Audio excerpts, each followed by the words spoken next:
أعوذ بالله من الشيطان الرجيم. بسم الله الرحمن الرحيم. ويسألونك عن ذي القرنين قل سأتلو عليكم منه ذكرا. إنا مكنا له في الأرض وآتيناه من كل شيء سببا فأتبع سببا حتى إذا بلغ مغرب الشمس وجدها تغرب في عين حمئة ووجد عندها قوما. قلنا يا ذا القرنين إما أن تعذب وإما أن تتخذ فيهم حسنا. قال أما من ظلم فسوف نعذبه ثم يرد إلى ربه فيعذبه عذابا نكرا. وأما من آمن وعمل صالحا فله جزاء الحسنى وسنقول له من أمرنا يسرا. ثم أتبع سببا حتى إذا بلغ مطلع الشمس وجدها تطلع على قوم لم نجعل لهم من دونها سترا. كذلك وقد أحطنا بما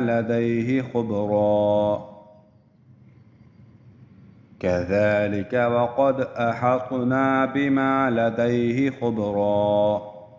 ثم أتبع سببا حتى إذا بلغ بين السدين وجد من دونهما قوما لا يكادون يفقهون قولا.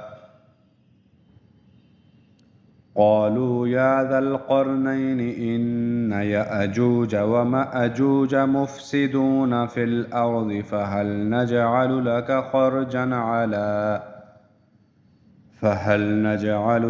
خرجا على أن تجعل بيننا وبينهم سدا.